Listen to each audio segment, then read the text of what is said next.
ఆంధ్రప్రదేశ్లో ప్రపంచంలోనే ప్రఖ్యాత కార్ల తయారీ పరిశ్రమ సంస్థ ఏదైతే ఉందో టెస్లా ఆంధ్రప్రదేశ్కు తీసుకొచ్చేందుకు ఆంధ్రప్రదేశ్ ప్రభుత్వం తీవ్రమైన ప్రయత్నాలు చేస్తూ ఉంది.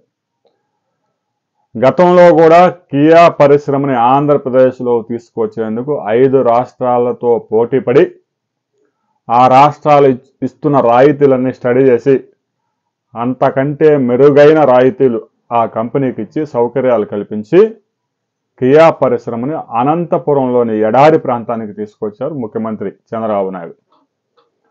దాదాపు 15,000 మందికి ప్రత్యక్షంగా మరో 30,000 మందికి పరోక్షంగా ఉపాధి లభిస్తూ ఉంది. ప్రతి సంవత్సరం 12 లక్షల కార్లు తయారు చేసి 54 దేశాలకు ఎక్స్పోర్ట్ చేస్తూ ఉన్నారు. ఇక టెస్లా గురించి ప్రత్యేకంగా చెప్పాల్సిన అవసరం లేదు. ప్రపంచంలోనే అత్యాధునిక టెక్నాలజీని తీసుకురావడంలో టెస్లాని మించిన సంస్థ లేదు. ఈవీ కార్ల తయారీలో టెస్లాని కొట్టిందే లేదు. అమెరికాలో మార్కెట్ మొత్తాన్ని దున్నేసింది. చైనాలో కూడా చైనా కంపెనీలకి పెద్ద ఎత్తున పోటీ ఇచ్చింది. అయితే అమెరికా నుంచి ఇండియాకి టెస్లా కారు దిగుమతి చేసుకుంటే 110% సుంకాలు చెల్లించాల్సి ఉంది. అమెరికాలో కారు 22 లక్షలు అయితే అది ఇండియా వచ్చేసరికి 48 లక్షలు అవుతా ఉంది. దీంతో భారత మార్కెట్లో టెస్లా కారు ఇంతవరకు అడుగుపెట్టలేకపోయింది.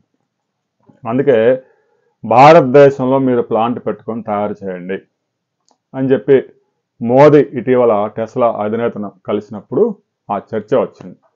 ఇక భారతదేశంలో టెస్లా కార్ల పరిశ్రమ పెట్టడానికి గత 4-5 సంవత్సరాలుగా టెస్లా విపరీతమైన ప్రయత్నాలు చేస్తూ ఉంది.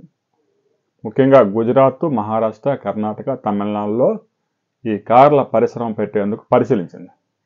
తాజాగా ఆంధ్రప్రదేశ్ రంగంలోకి దిగింది. ముఖ్యమంత్రి చంద్రబాబు నాయుడు ఒక మాజీ ఐఏఎస్ అధికారికి ఈ కీలక బాధ్యతలు అప్పగించారు. దావోస్ పర్యటనలో మంత్రి నారా లోకేష్ టెస్లా ప్రతినిధులతో కలిసినప్పుడు ఈ విషయం చెప్పారు. భూమి సిద్ధంగా ఉంది, జాతీయ రహదారి పక్కనే ఉంది, ఓడరేవుకు 50 కిలోమీటర్ల పరిధిలోనే ఉంది, అటు మెడ్రాస్ నగరానికి 120 కిలోమీటర్ల పరిధిలోనే మీకు కావాల్సినంత భూమిని విద్యుత్తు, జాతీయ రహదారి, ఓడరేవు, అంతర్జాతీయ విమానాశ్రయం సదుపాయాలతో మేము అందించడానికి సిద్ధంగా ఉన్నాము అనే సందేశాలు వాళ్ళకి పంపించారు. ఆల్రెడీ ఆ మాజీ ఐఏఎస్ అధికారి కూడా టెస్లా ప్రతినిధులతో చర్చలు జరుపుతూ ఉన్నారు. వారు మన నుంచి ఏమి ఆశిస్తూ ఉన్నారు, ఎలాంటి రాయితీలు కోరుతూ ఉన్నారు అనే విషయం మీద చర్చ జరుగుతూ ఉంది. ఆంధ్రప్రదేశ్లో ముఖ్యంగా నాయుడుపేట, తిరుపతి పరిసర ప్రాంతాల్లో ఈ టెస్లా పరిశ్రమ వచ్చే అవకాశం ఉంది. దాదాపుగా 35,000 కోట్ల రూపాయలు 2 దశల్లో పెట్టుబడి పెట్టి 40,000 మందికి ప్రత్యక్షంగా మరో 80,000 మందికి పరోక్షంగా ఉద్యోగాలు కల్పించే అవకాశం ఉంది. కేవలం భారతదేశంలోనే మార్కెట్లోనే కాకుండా భారత్లో తయారు చేసి దాదాపు 65 దేశాలకు ఇక్కడి నుంచి ఎక్స్పోర్ట్ చేయడానికి టెస్లా ప్రయత్నాలు చేస్తుంది. రాబోయే కొద్ది రోజుల్లోనే దీని మీద కీలక ప్రకటన రాబోతా ఉంది. ఆ ప్రకటన వచ్చిన తర్వాత మనం మరో వీడియోలో మరిన్ని వివరాలు తెలుసుకుందాం.